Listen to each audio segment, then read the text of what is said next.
और अल्लाह के प्यारे नबी पैदल चल रहे थे और मुआज बिन जबल ऊंटनी के ऊपर सवार थे। अल्लाह के प्यारे नबी उनको समझा रहे थे, नसीहतें कर रहे थे, बता रहे थे कि उनको यमन में जाके क्या क्या करना है। उन्हीं बातों के दौरान अल्लाह के प्यारे नबी ने फरमाया, ऐ मुआज बिन जबल, हो सकता है कि आइंदा साल तुम मदीने में आओ और तुम्हारी मुलाकात तुम्हारे नबी से न हो पाए। ऐ मुआज बिन जबल, हो सकता है कि आइंदा साल तुम मदीने में आओ और तुम्हारा गुजर तुम्हारे नबी की कब्र के पास, तुम अपने नबी का दीदार न कर पाओ, तुम अपने नबी को देख न पाओ। हो सकता है कि आइंदा साल तुम अपने नबी से मुलाकात न कर पाओ। इतना सुनना था, मुआज बिन जबल ज़ारो कतार रोने लगे। ऐ अल्लाह के नबी, क्या वो दिन भी हमको देखना पड़ेगा जब आप इस दुनिया से चले जाएंगे और आपका दीदार हमें नसीब न होगा। आपने मदीना की तरफ अपनी नजरें उठाई और आपने फरमाया, ऐ मुआज बिन जबल, कयामत के दिन सबसे ज्यादा मेरे करीब रहने वाले वो लोग होंगे जो मुत्तकी होंगे, जो परहेजगार होंगे, जो अल्लाह ताला से डरने वाले होंगे। कोई भी हो, अगर तकवा वाला है, अल्लाह से डरने वाला है, कयामत के दिन वो अपने नबी के साथ रहेगा। अल्लाह के नबी ने मुआज बिन जबल को तसल्ली। मुआज बिन जबल वो सहाबी है, एक मर्तबा अल्लाह के नबी ने इनका हाथ पकड़ा और हाथ पकड़ के फरमाया, वल्लाहि इन्नी लउहिब्बुक, ऐ मुआज, अल्लाह की कसम मैं तुझसे बहुत मोहब्बत करता हूँ। हो लोगो, ये कितने खुशकिस्मती की बात है, ये कितनी बड़ी खुशनसीबी की बात है। अल्लाह के नबी किसी से कह दें कि मैं तुझसे बहुत ज्यादा मोहब्बत करता हूँ। अल्लाह के प्यारे नबी मुआज बिन जबल से कह रहे हैं, वल्लाहि इन्नी लउहिब्बुक, ऐ मुआज बिन जबल, अल्लाह की कसम मैं तुझसे बहुत मोहब्बत करता हूँ। और उसके बाद अल्लाह के नबी ने इनको एक दुआ सिखाई थी। हर फर्ज नमाज के बाद उस दुआ को पढ़ने का हुक्म दिया। मुझे उम्मीद है कि वो दुआ आपको भी याद होगी। कौन सी दुआ है? रब्बि अइन्नी अला ज़िक्रिका व शुक्रिका व हुस्नि इबादतिका, ऐ अल्लाह तू मेरी मदद फरमा कि मैं तेरा जिक्र करूं, मैं तेरा शुक्र करूं और अच्छे तरीके से तेरी इबादत करूं। हम ये नमाज के बाद दुआ पढ़ते हैं। ये दुआ अल्लाह के प्यारे नबी ने मुआज बिन जबल को सिखाई। ये वो सहाबी है जो ये हदीस रिवायत करता है। मुआज बिन जबल कहते हैं, अल्लाह के प्यारे नबी ने 10 बातों की नसीहत की और 10 बातों में सबसे पहली बात आपने जो फरमाई, वो भगैया वालों, वो नमाज के बारे में नहीं थी। पहली बात जो आपने बयान फरमाई वो रोजे के बारे में नहीं थी। पहली बात जो आपने बयान फरमाई वो ज़कात और हज के बारे में नहीं थी। आपने फरमाया, ला तुशरिक बिल्लाहि शैआ, ऐ मुआज बिन जबल, तू अल्लाह के साथ किसी को शरीक मत करना। कहीं ऐसा न हो किसी पेड़ के आगे, किसी मजार के आगे, किसी कब्र के आगे, किसी पत्थर के आगे तू सजदा जाके करने लगना। कहीं ऐसा न हो तेरे घर में लाल काले पीले धागे तेरे बच्चों को पहनाए जाने लगे। कहीं ऐसा न हो तेरे घर की औरतें भी मजारों पे जाके औलाद मांगने चली जाएं, नकली पीरों के पास, नकली बाबाओं के पास जाके औलाद मांगने लगे। आजकल आपने सुना होगा एक अशोक खरात नाम के नासिक के अंदर एक बाबा का मामला बड़ा वायरल हुआ था। 100 से ज्यादा औरतों के साथ उसने रेप किया था, जिनके वीडियोस अवेलेबल है और कितनी होंगी अल्लाह आलम। और अशोक खरात का इतना बड़ा कांड दुनिया के सामने आया, कोई ऐसी कार्रवाई नहीं हुई, कोई उसके घर पे बुलडोजर नहीं चला। और अभी अमरावती महाराष्ट्र का एक वाकया जब सामने आया, सिर्फ मुस्लिम नाम आ गया, अयान नाम के एक नौजवान लड़के का नाम आया। और हकीकत ये थी, उसने भी जो हरकत की इंतहाई गिरी हुई और कमीनेपन की हरकत की। उसने बहुत सारी लड़कियों को अपने जाल में फंसाया और सही बात यह कि 8 लड़कियों का वीडियो उसका वायरल हुआ और पुलिस ने गिरफ्तार भी किया, उसके घर पर बुलडोजर भी चला और 8 वीडियो को मीडिया आज 180 वीडियो बना के पेश कर रही है। सिर्फ नाम में मुस्लिम आ जाए तो मीडिया का रवैया देख लीजिए। अशोक खरात के मामले में जो मीडिया खामोश थी, जब नाम अयान आ गया, मुस्लिम नाम आ गया, तो मीडिया में सबके बयानात भी आने लगे। हम तो एक ही गुजारिश करेंगे, मीडिया वालों से भी करेंगे और कानून के रखवालों से भी करेंगे कि हम जिस कानून को मानते हैं और जो हमारे भारत का संविधान जो कहता है, वो कानून किसी धर्म की बुनियाद पर, किसी जाति की बुनियाद पर, किसी के मजहब की बुनियाद पर कोई भेदभाव नहीं करता है। कानून के चेहरे पर पट्टी बंधी रहती है। कानून मजहब के मामले में अंधा होता है। अगर कानून का पालन हो रहा है तो सबके साथ होना चाहिए। और मेरे प्यारे साथियों, अयान नाम के उस लड़के की ये जो हरकत थी, उससे यह भी पता चला कि अगर हमने अपने जवान बच्चों और बच्चियों के हाथ में मोबाइल दिया है तो हम सिर्फ उनका पासवर्ड जानने की कोशिश न करें, हम ये भी जानने की कोशिश करें कि हमारा बेटा वो उसके अंदर हया है कि नहीं है। उसका पासवर्ड हमें मालूम हो जाए, ये उतनी बड़ी बात नहीं है। हमारा बच्चा और हमारी बच्ची अगर हया वाली नहीं है तो इस तरीके के कांड मेरे प्यारे साथियों और भी सामने आते चले जाएंगे। तो आप गौर कीजिए, अल्लाह के नबी ने जो 10 बातों की नसीहत की है, उसमें सबसे पहली बात आपने कही, ला तुशरिक बिल्लाहि शैया, अल्लाह के साथ तो किसी को शरीक मत करना। इस धरती के ऊपर सबसे बड़ा पाप अगर कोई है, सबसे बड़ा गुनाह अगर कोई है, तो अल्लाह के साथ शिर्क करना है। हजरत लुकमान अपने बच्चे से कहते हैं, या बुनैया ला तुशरिक बिल्लाह, ऐ मेरे बच्चे तू अल्लाह के साथ शिर्क न करना, इन्न शिर्क लज़ुल्मुन अज़ीम, शिर्क दुनिया का सबसे बड़ा पाप है।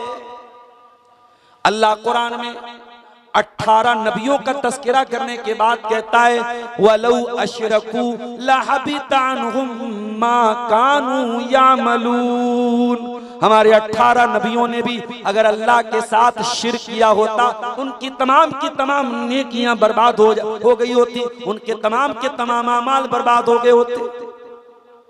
अल्लाह कुरान में अपने आखिरी नबी से कहता है, वलक़द ऊहिया इलैका व इलल्लज़ीना मिन क़ब्लिका लइन अशरकता लयहबतन्न अमलुक व लतकूनन्न मिनल खासिरीन। ऐ मेरे नबी, अगर आपने भी शिर्क कर दिया तो आपकी भी तमाम नेकियां बर्बाद हो जाएंगी। शिर्क तमाम नेकियों के लिए जहर का काम करता है। अगर इंसान हाजी है, नमाजी है, उम्रे कर चुका है, लेकिन अगर शिर्क करके दुनिया से जाता है और तौबा किए बगैर मर जाता है, उस इंसान की मग़फ़िरत नहीं हो सकती। अल्लाह ने ऐलान कर दिया कि मुशरिक के लिए जन्नत हराम है। इन्नहु मन युशरिक बिल्लाहि फ़क़द हर्रमल्लाहु अलैहिल जन्नह, जो अल्लाह ताला के साथ शिर्क करेगा उसका ठिकाना जहन्नम है। व मअवाहुन नार, उसका ठिकाना जहन्नम है, जन्नत उसके लिए हराम है। व मा लिज़्ज़ालिमीन मिन अंसार, और ऐसे जालिमों का कोई मददगार नहीं है। मेरे प्यारे साथियों, आज आपके झारखंड के बहुत सारे नौजवान हिंदुस्तान के मुख्तलिफ इलाकों में रहते हैं। कोई जयपुर में रहता है, कोई दिल्ली में रहता है, कोई मुंबई में रहता है, कोई कलकत्ता में रहता है। अगर अपने बच्चों को पैसा कमाने के लिए अगर अपना गांव छोड़ करके दूसरे शहर भेजते हो, तो कम से कम उनकी बुनियाद को इतना मजबूत करके भेजो कि आपका बेटा दुनिया के किसी भी कोने में चला जाए, अल्लाह की जात के साथ वो शिर्क न करे, वो तौहीद पर कायम रहे, तौहीद पर जिए और तौहीद पर मरे। ये तरबियत मेरे प्यारे साथियों, ये भी हमारी जिम्मेदारी है, अपने बच्चों की वो तरबियत हम करें। कुरान करीम में अल्लाह ताला ने हजरत इब्राहिम की दुआ को बयान किया। इब्राहिम अलैहिस्सलाम दुआ करते हैं, कहते हैं वजुनुबनी व बनिया अन नाबुदल असनाम, ऐ अल्लाह तू मुझे भी शिर्क से बचा, मुझे भी बुत परस्ती से बचा, और ऐ अल्लाह मेरे बच्चों को भी तू बुत परस्ती से बचा, मेरी आने वाली नस्लों को भी तू बुत परस्ती से बचा। अगर इब्राहिम को अपनी औलाद का डर है, अगर इब्राहिम को अपनी आने वाली नस्लों का डर है, तो हमें और आपको तो और ज्यादा डरना चाहिए। अपने बच्चों का ईमान को बचा लो मेरे प्यारे साथियों। मैं नहीं कहता हर बच्चे को आलिम बना दो, हर बच्चे को हाफिज बना दो, मैं ये नहीं कहता। आप अपने बच्चों को डॉक्टर भी बनाओ, आप अपने बच्चों को इंजीनियर भी बनाओ, आप अपने बच्चों को बिजनेसमैन भी बनाओ, कुछ भी बना दो, लेकिन बच्चे की बुनियाद को इतना मजबूत कर दो, बच्चा दुनिया के किसी भी कोने में चला जाए नबी की इस नसीहत पर अमल करे, ला तुशरिक बिल्लाहि शैया, अल्लाह के साथ कभी शिर्क मत करना। आय अल्लाह, कोई अगर जान लेने पर तुल जाए, कोई जान लेने की धमकी दे दे, कोई मर्डर करने की धमकी दे दे, या तो तुम शिर्क कर लो या हम तुम्हारी जान ले लेंगे। अय अल्लाह, ऐसी सिचुएशन में हम क्या करें? अल्लाह के नबी फरमाते हैं व इन कुतिलता व हुर्रिकता, अगरचे तुम्हें कत्ल कर दिया जाए, अगरचे तुम्हें जला करके खाक कर दिया जाए, जल करके खाक हो जाना, टुकड़े टुकड़े हो जाना, लेकिन अल्लाह के साथ तुम किसी को शरीक न करना, अल्लाह की जात में तुम किसी को शरीक न करना। जरा खुबैब बिन अदी को देखो मेरे साथ। खुबैब बिन अदी कौन है? नबी के साहबी हैं। जुर्म क्या है, अपराध क्या है? एक अल्लाह की तौहीद का कलमा पढ़ते हैं। मक्का के मुशरिकीन ने उनको गिरफ्तार किया, सूली पे चढ़ाने की तैयारी है। सूली पे चढ़ाने के पहले पूछा गया, ऐ खुबैब तेरी कोई आखिरी ख्वाहिश हो तो बता दे। कहा है मक्का वालों, एक आखिरी ख्वाहिश है, 2 रकात नमाज पढ़ने की मोहलत दे दो। कहा ठीक है पढ़ लो तुम। हजरत खुबैब ने 2 रकात हल्की नमाज पढ़ी, सलाम फेरने के बाद फरमाया, ओ मक्का वालों, अगर इस बात का डर न होता कि कहीं तुम ये न समझो मैं मौत के डर से नमाज को लंबा कर रहा हूं, तो मैं और लंबी नमाज पढ़ता। मक्का वालों ने कहा, खुबैब थोड़ी देर के बाद हम तुम्हें सूली पे चढ़ा देंगे, तुम्हारी जान ले लेंगे। ऐ खुबैब, तुम्हें एक आखिरी चांस हम दे रहे हैं, मरने के पहले आखिरी चांस दे रहे हैं। अगर तुम इतना कह दो कि आज मेरी जगह मोहम्मद होते सल्लल्लाहु अलैहि वसल्लम, तो हम तुम्हें छोड़ देंगे। सिर्फ इतना अपनी जबान से निकाल दो कि आज मेरी जगह मोहम्मद रसूलुल्लाह को सूली पे चढ़ा दिया जाए, ऐ खुबैब हम तुम्हारी जान बख्श देंगे, हम तुम्हें माफ कर देंगे। हजरत खुबैब ने फरमाया, ओ जालिमों, तुम मेरी जगह मेरे नबी की जान लेने की बात करते हो, अरे मैं तो ये भी गवारा नहीं करूंगा कि मेरी जान बख्श दी जाए, मुझे छोड़ दिया जाए और मेरे नबी के पांव में एक कांटा भी चुभोया जाए। मैं अपने नबी के पांव में एक कांटा चुभोने की कीमत पर भी अपनी जान को बख्शवाना नहीं चाहूंगा। और चश्मे फलक में वो मंजर भी देखा मेरे साथी। खुबैब को सूली पे चढ़ा दिया गया, खुबैब को सूली पे चढ़ाया जा रहा है, लेकिन खुबैब के चेहरे पर मुस्कुराहट है, खुबैब की पेशानी पर कोई बल नहीं है।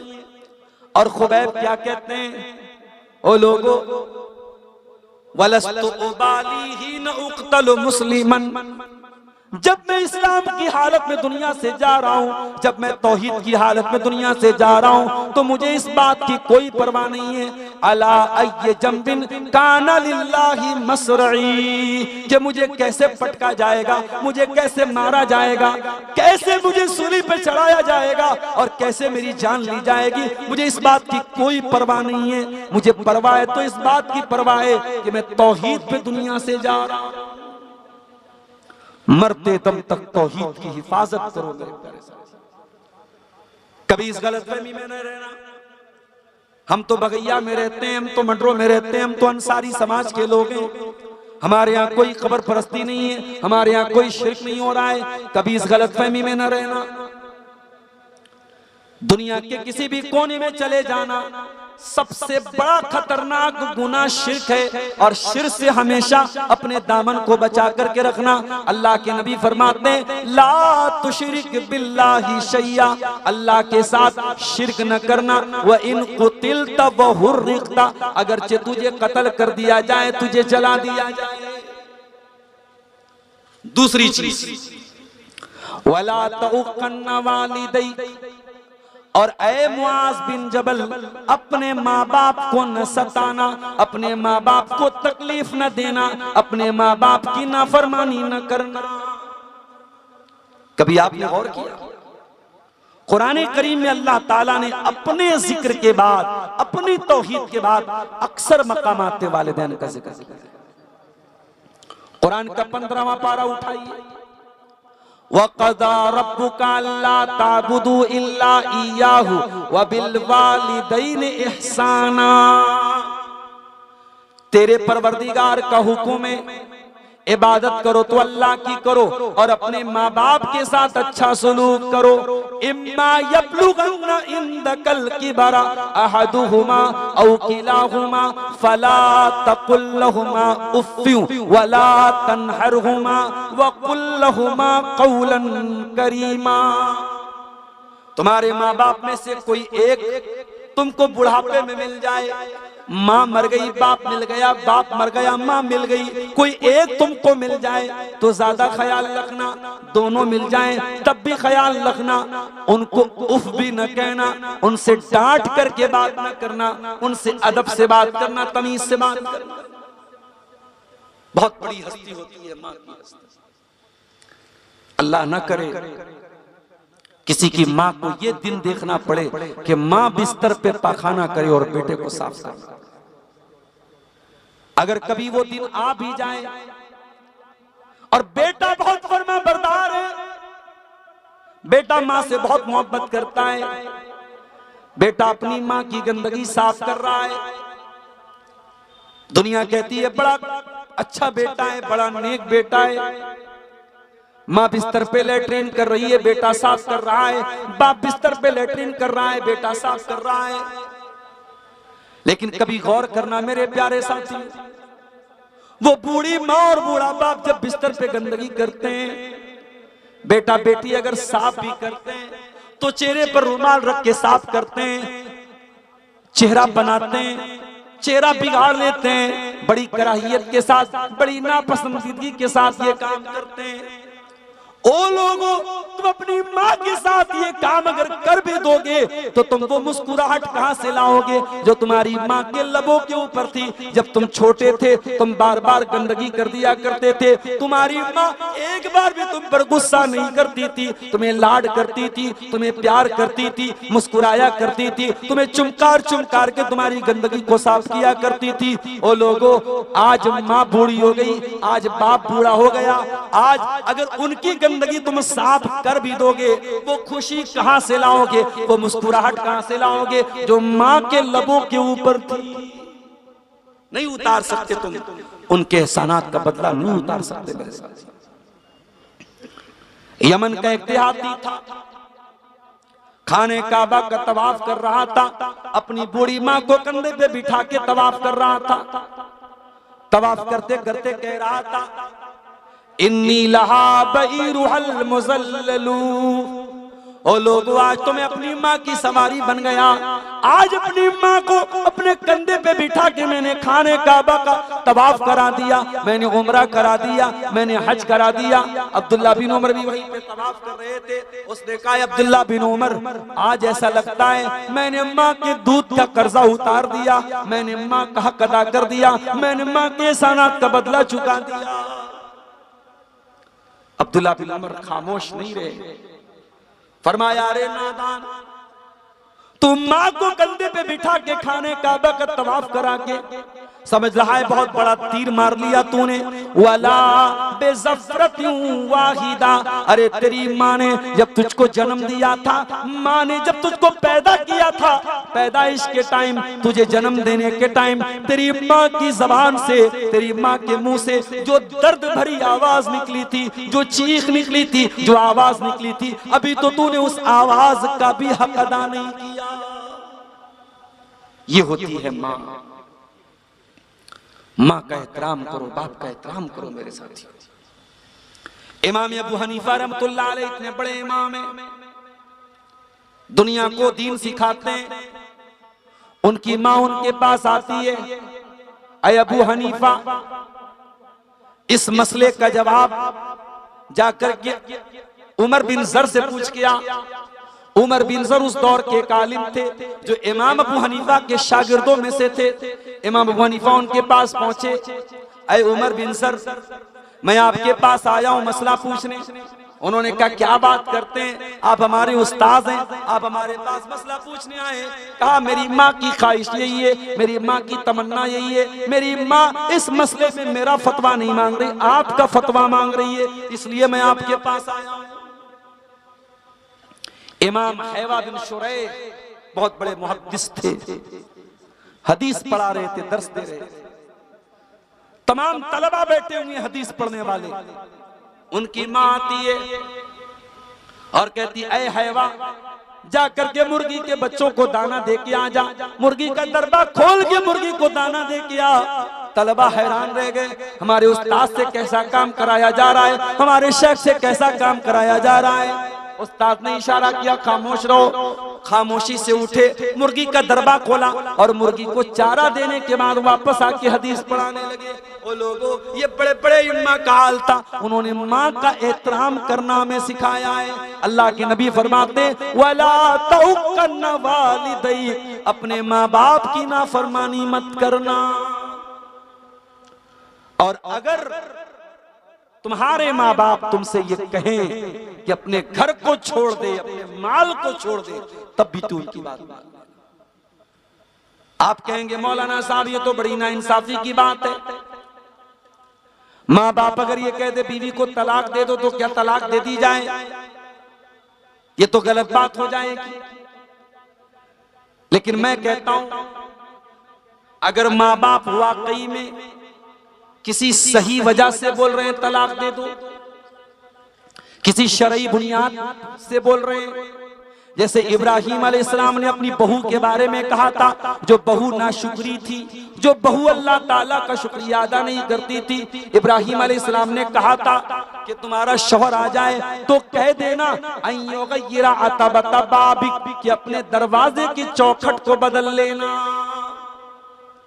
हजरत इस्माइल ने अपने बाप की बात समझ गए वो कि मेरे बाप का इशारा ये है, दरवाजे की चौखट जो होती है वो बीवी होती है। दरवाजे की सबसे अहम चीज दरवाजे की चौखट होती है। अगर चौखट ही खराब हो तो पूरा घर खराब हो जाता है। अगर बीवी गड़बड़ हो, औरत गड़बड़ हो, तो पूरा घर खराब हो जाता है। अल्लाह के नबी सल्लल्लाहु अलैहि वसल्लम की हदीस से ये भी पता चला कि औरत घर में चौखट की तरह है। इब्राहिम अलैहिस्सलाम के कहने पर उनके बेटे ने तलाक दी।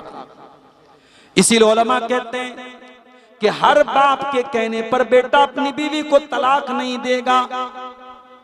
ऐसा नहीं है खाने में नमक ज्यादा हो जाए, खाने में मसाला ज्यादा हो जाए, बीवी कोई मन मर्जी का काम ना करे और शौहर तलाक दे दे अपने माँ बाप के कहने पर, ऐसा नहीं है। वाकई में अगर बाप इब्राहिम के जैसा हो और इब्राहिम के जैसा बाप अगर अपने बेटे से कहता है कि बेटा तू अपनी बीवी को तलाक दे दे, तो बेटे को तलाक दे देना चाहिए। वही नमराकान तखरुज मिन अहलिका व मालिक, अल्लाह के नबी फरमाते हैं अगर तुम्हारे माँ बाप तुमसे ये कहें अपना माल छोड़ दे, तो माल का मोह मत करना, माल का लालच मत करना, माल छोड़ देना, माल छोड़ करके चले जाना, माँ बाप को नाराज मत करना।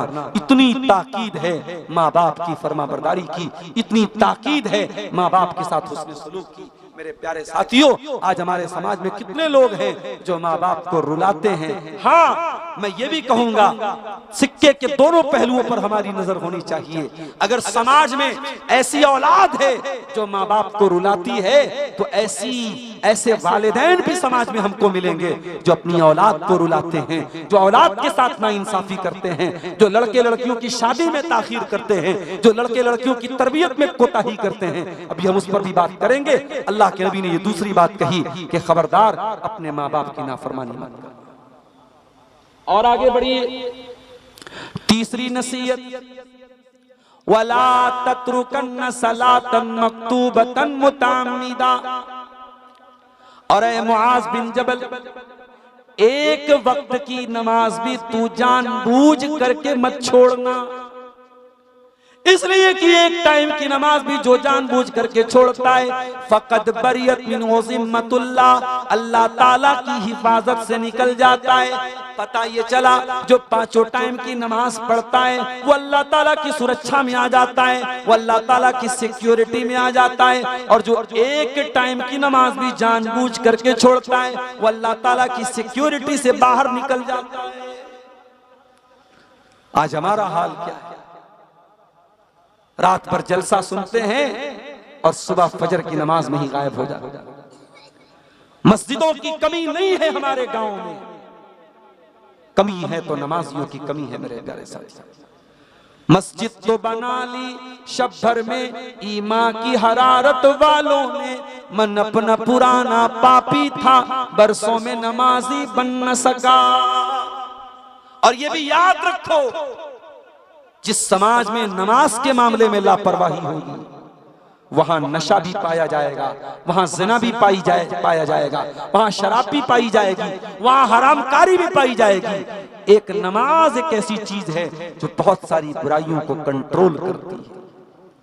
इसीलिए अल्लाह कुरान में कहता है अक़िमिस्सला, नमाज कायम करो, इन्ना सलाता तन्हा अनिल फ़हशाई वल मुनकर, ये नमाज तुमको बेहयाई से रोकती है, ये नमाज तुमको बुराई से रोकती है। कुरान का 16वां पारा उठाओ, सूरह मरियम में अल्लाह फरमाता है फ़ख़लफ़ मिन बादिहिम ख़ल्फ़ुन अदाउस सलाता, नबियों के जाने के बाद ऐसे नालायक लोग आए जिन्होंने नमाजों को बर्बाद किया, वत्तबउश शहवात, और जिन्होंने ख्वाहिशात की अंधी पैरवी की, फसौफ यल्क़ौना गय्या, ऐसे लोग जहन्नम में डाले जाएंगे।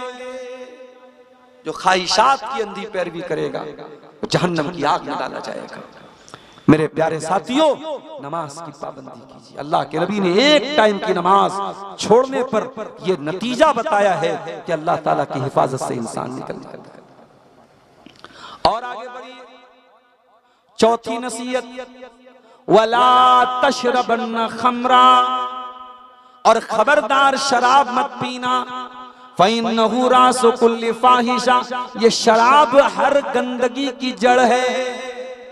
शराब पी लिया इंसान ने, नशे में है, अब वो किसको टच कर देगा, क्या बोल देगा, कौन सी गाली बक देगा, किसका मर्डर कर देगा।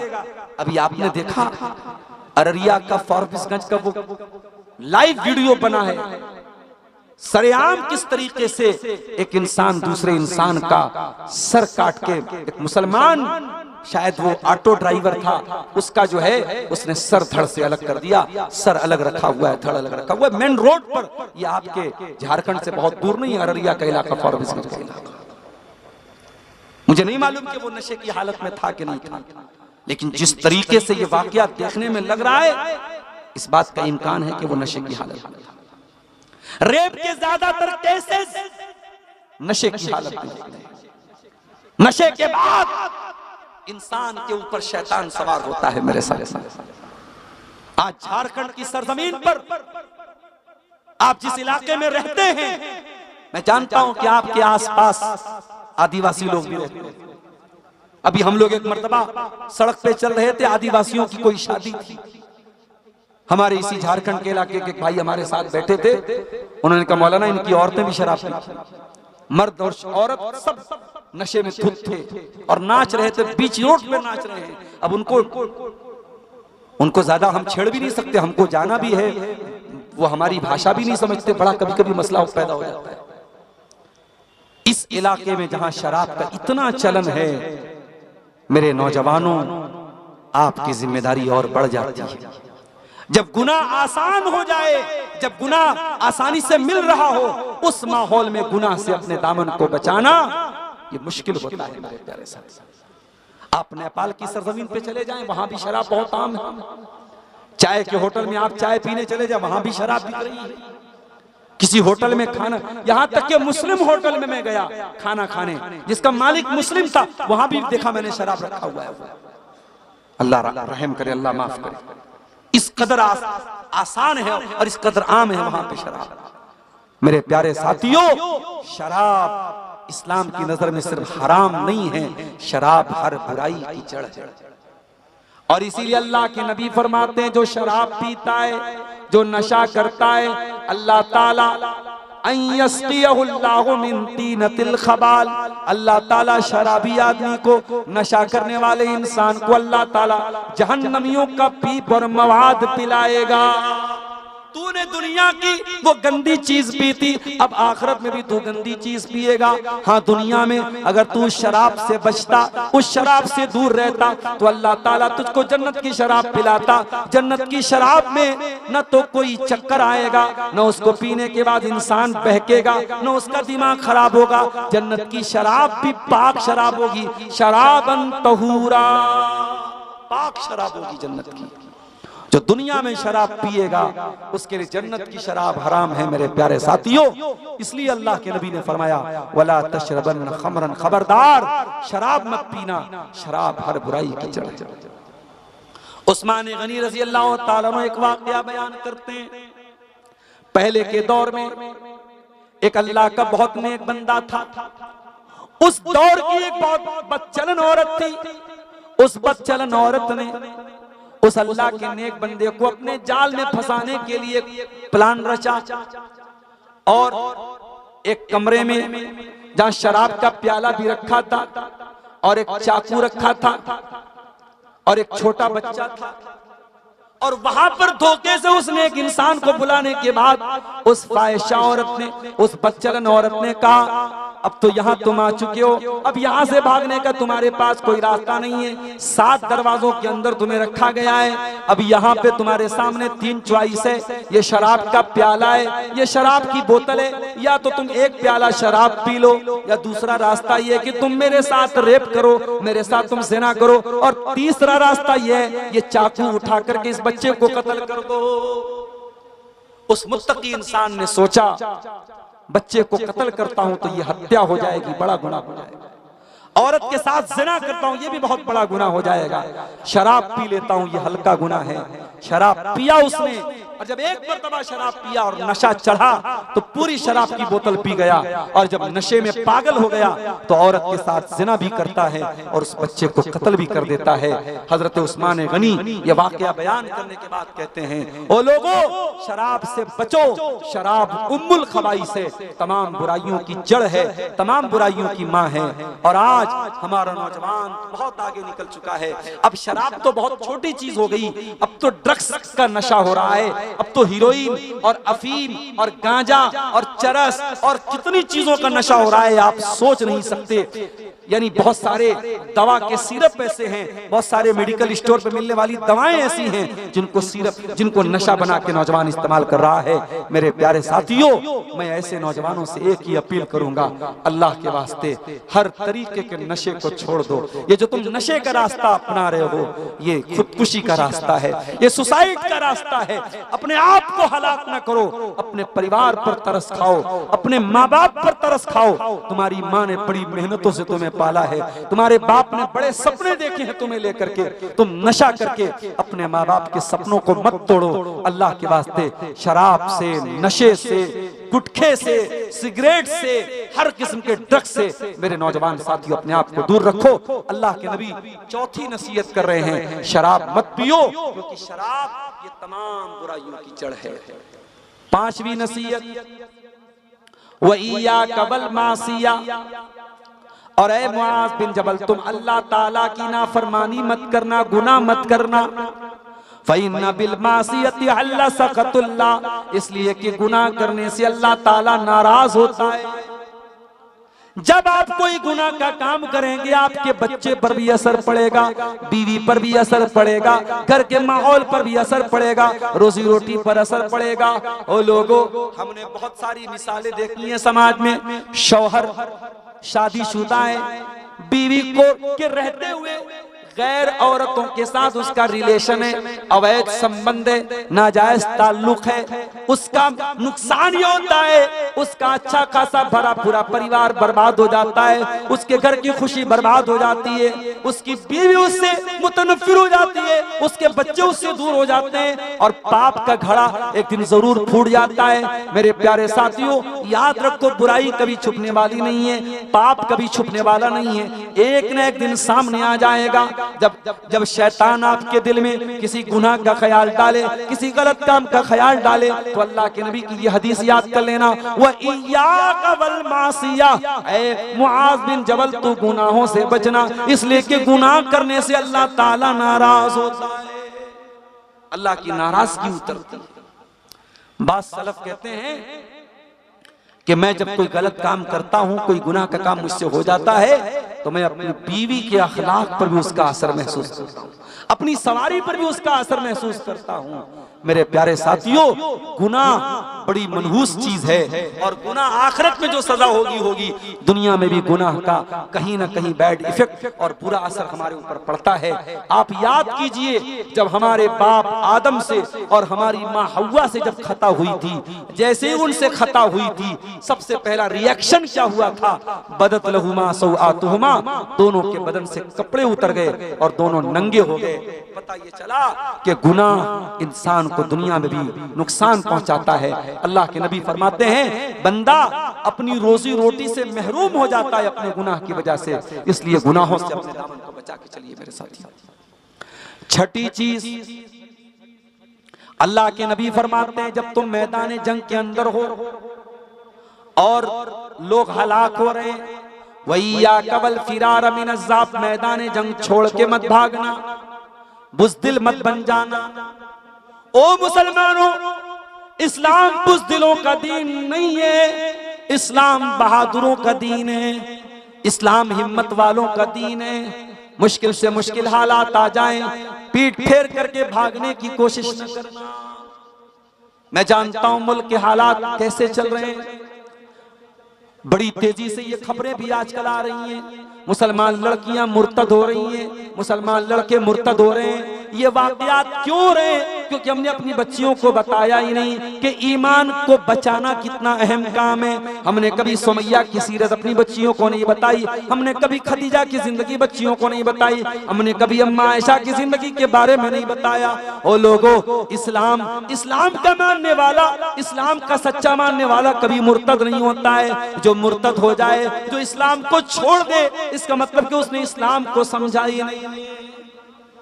इस्लाम तो वो दीन है, अकबर इलाहाबादी ने कहा था, इस्लाम की फितरत में कुदरत ने लचक दी है, उतना ही ये उभरेगा जितना के दबाओगे। आज कितना प्रोपेगेंडा हो रहा है मीडिया में इस्लाम के खिलाफ, लेकिन इससे इस्लाम खत्म नहीं हो जाएगा मेरे प्यारे साथियों। फूकों से ये चिराग बुझाया न जाएगा। ये दीन अल्लाह का है, ये अल्लाह का नूर है और अल्लाह अपने नूर की हिफाजत करेगा। मेरे प्यारे साथियों, अल्लाह के नबी कह रहे हैं, जंग के मैदान से पीठ फेर करके मत भागना।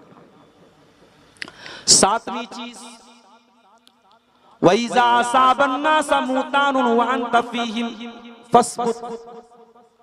और ऐ मुआज़ बिन जबल, जब लोगों के ऊपर कोई वायरस आ जाए, कोई वबा आ जाए, कोई बीमारी आ जाए, तो तुम उस वक्त अगर लोगों के बीच में हो तो वहीं पर साबित कदम रहना, वहां से मत भागना। पता ये चला, इस्लाम इन्फेक्शन फैलाने से मना करता है।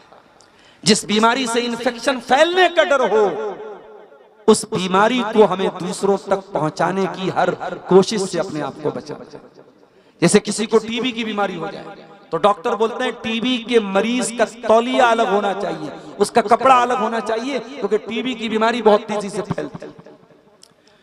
तो जो बीमारियां इन्फेक्शन है जिनके अंदर, अगर उसमें से कोई बीमारी आपको हो गई है, अल्लाह के नबी मेडिकल का एक उसूल बता रहे हैं कि इन्फेक्शन वाली बीमारी अगर आपको हो जाए तो उस बीमारी में आप जहां पर हैं वहीं पर रहिए, दूसरों को अपना वायरस मत फैलाइए। जो लोग सिगरेट पीते हैं, बीड़ी पीते हैं, डॉक्टरों का कहना है कि बीड़ी पीने वाला, सिगरेट पीने वाला जितना अपने आप को नुकसान पहुंचाता है, उससे ज्यादा अपने आसपास के लोगों को नुकसान पहुंचाता है। तो इस हदीस में बीड़ी पीने वाले भी आ गए, सिगरेट पीने वाले भी आ गए कि अल्लाह के वास्ते कोई ऐसा काम मत करो जिससे दूसरों को तकलीफ पहुंचे। अल्लाह के नबी ने फरमाया, जब तुम इस हालत में हो कि कोई वबा फैली हुई है, कोई इन्फेक्शन फैला हुआ है, तो तुम वहीं पर रहो, उस जगह को छोड़ कर। आठवीं चीज, वो अनफिक अला इयालिका मिन तौलिक। और ऐ मुआज़ बिन जबल, तू अपने घर वालों के ऊपर अपनी इस्तेताअत के मुताबिक खर्च किया कर। इस्लाम अगर फजूल खर्ची से मना करता है तो इस्लाम कंजूसी से भी मना करता है। आपको अल्लाह ताला ने अगर नवाजा है, अपनी बीवी को अच्छा कपड़ा भी पहनाओ, अपनी बीवी को अच्छा खाना भी खिलाओ, अपने बच्चों को अच्छा खाना भी खिलाओ।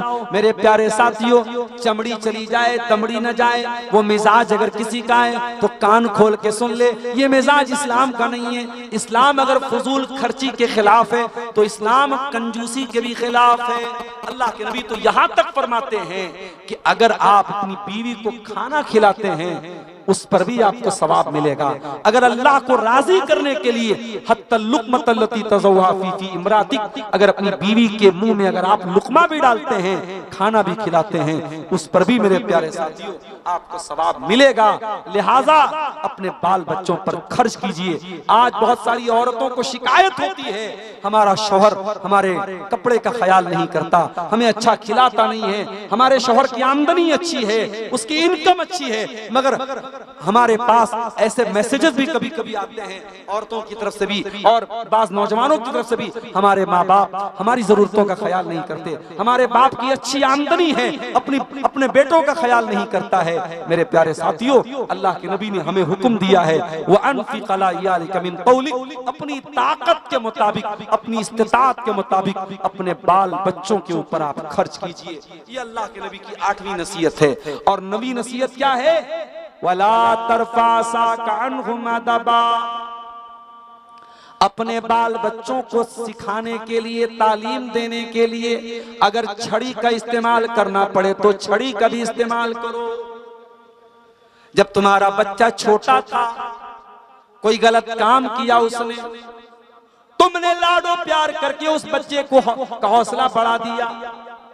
कल वही बच्चा जब बड़ा होने के बाद वही काम करने लगा। छोटा था, स्कूल में पढ़ता था, छोटी छोटी बच्चियों को परेशान करता था, तुम्हारे सामने कंप्लेंट आई, तुमने अपने बच्चे की साइड ले ली, तुमने बच्चे को एक बार भी न डांटा न मारा कि तू लड़कियों को बच्चियों को क्यों छेड़ रहा है। तुमने छोटे बच्चे को अगर बचपन में सिखाया होता कि दूसरों की बच्चियों को और दूसरों की बेटियों को सताया न कर, तो जवान होने के बाद ये अयान जैसे लड़कों की मिसाल हमारे सामने। मेरे प्यारे साथियों, आप अपने बच्चों को बचपन से हया का सबक सिखाइए। माफ करना, आज हमारे बच्चे यूट्यूब के जरिए जवान हो रहे हैं, मोबाइल के जरिए जवान हो रहे हैं। हमारे बच्चे माँ बाप से ज्यादा तो यूट्यूब की बात मानते हैं, माँ बाप से ज्यादा तो मोबाइल की बात मानते हैं। हालात तो यहाँ तक पहुंच गए हैं, बच्चा बगैर मोबाइल के खाना नहीं खाता है। जब तक वीडियो न दिखाया जाए बच्चा खाना नहीं खाता है। बच्चा स्कूल जाने के पहले जब तक मोबाइल न दिखाया जाए वो स्कूल जाने के लिए तैयार नहीं होता है। ओ लोगों, इतना ज्यादा मोबाइल को अपने बच्चों की मजबूरी न बनाओ, वरना कल जवान होने के बाद यही बच्चा जब 24 घंटा मोबाइल से चिपका रहेगा तो क्या क्या कांड करेगा आप सोच भी नहीं सकते। वला तरफा साका अन्हुम अदबा, अपने बच्चों को और अपने घर वालों को अगर उनको मारने के लिए तुम्हें छड़ी का इस्तेमाल करना पड़े तो उससे भी तुम पीछे मत रहो।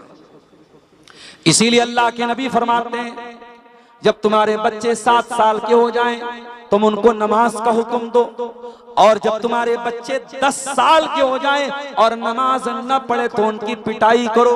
अगर आपने 10 साल के बच्चे को एक टाइम की नमाज छोड़ने पर अगर छड़ी से मारा होता तो आज 18-20 साल का आपका लड़का बेनमाजी न होता। ओ लोगों, हमारा मसला तो ये है, हम तो खुद बेनमाजी, माँ तो खुद बेनमाजी, बाप खुद बेनमाजी, तो बच्चे को किस मुंह से नमाजी बनाए?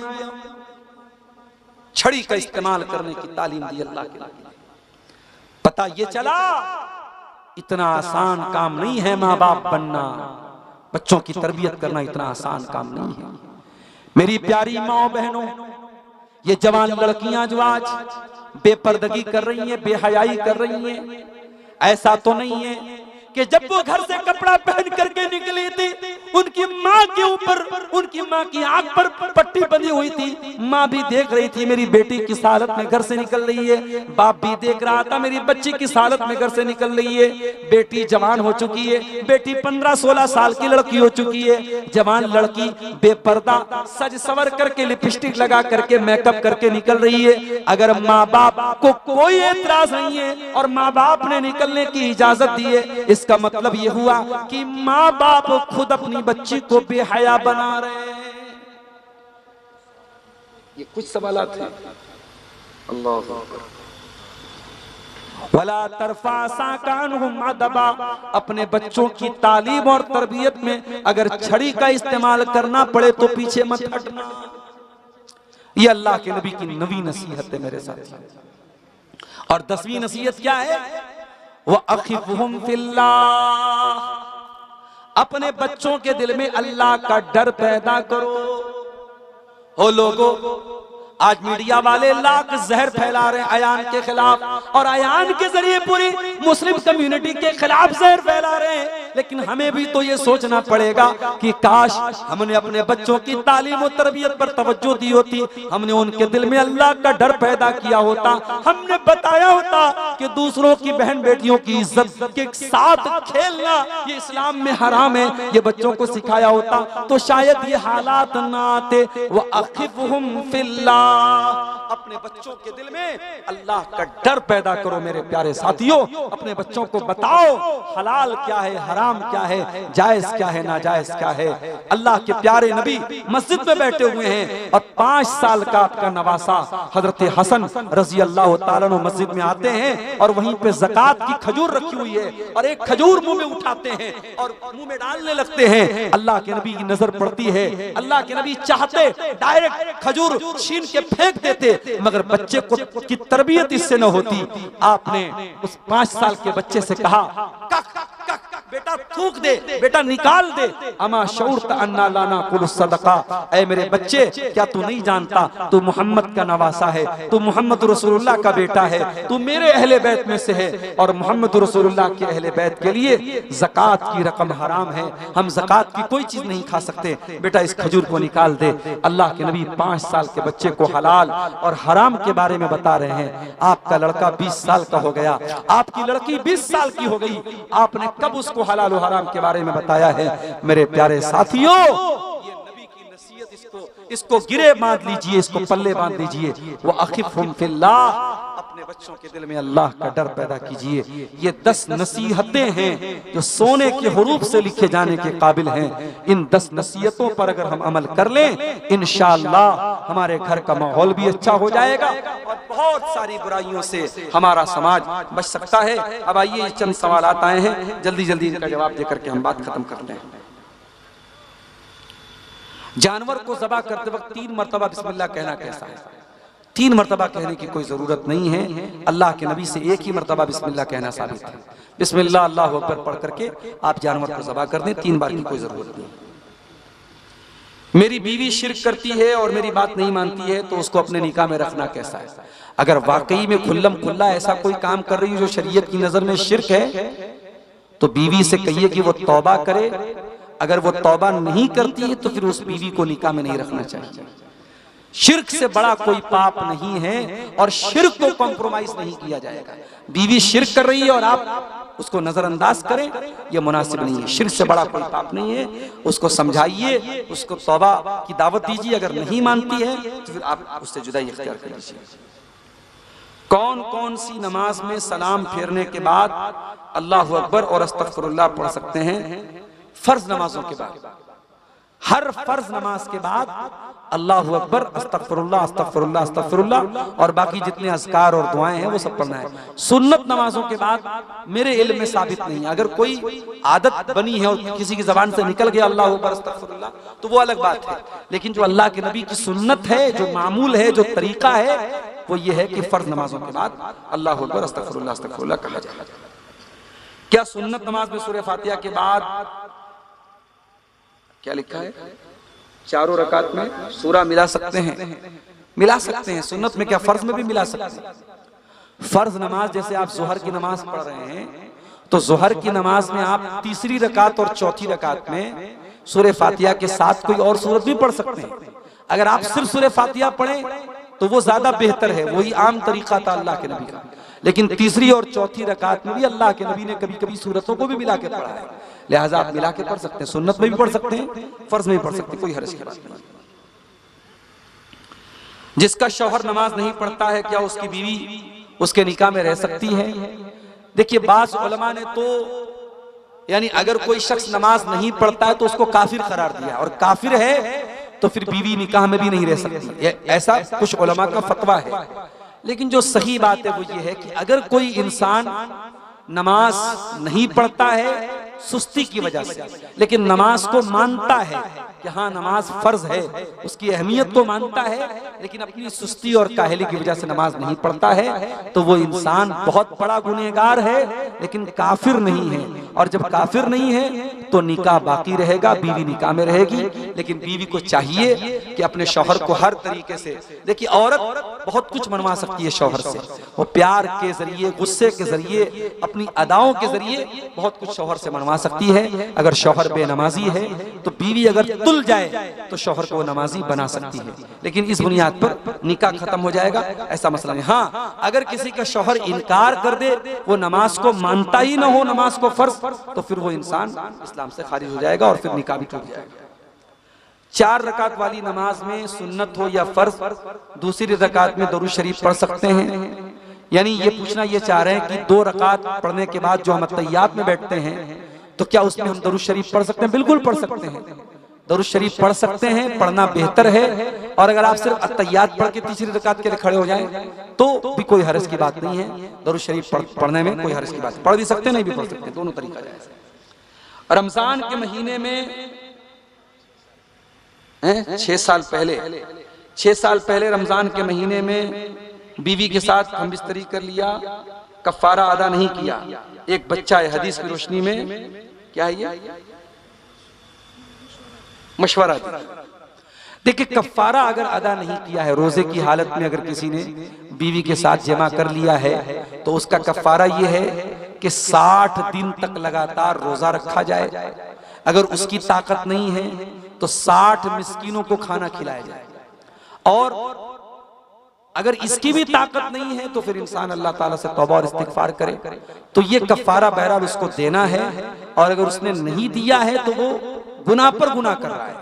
अब जब उसको ये एहसास हो रहा है कि हाँ मुझे कफ्फारा अदा करना चाहिए था, अगर पैसे वाला आदमी है, अल्लाह ताला ने नवाजा है, तो 60 मिस्किनों को खाना खिला दे, और अगर उसके पास इसकी ताकत नहीं तो 60 दिन तक लगातार 2 महीने तक लगातार रोजा रहे, ये उसका कफ्फारा है। ये कफ्फारा दिए बगैर उसकी जान नहीं छूटेगी। ठीक है, तो ये चंद सवालात थे। अल्लाह ताला से दुआ है रब्बुल आलमीन हम सबको नेक अमल, अच्छी समझ की तौफीक अता फरमाए। रब्बुल आलमीन आज की तरह हमें कल के प्रोग्राम में भी शामिल होने की और उलमाए किराम के बयानात से मुस्तफीद होने की तौफीक अता फरमाए। रब्बना तक़ब्बल मिन्ना इन्नका अंतस समीउल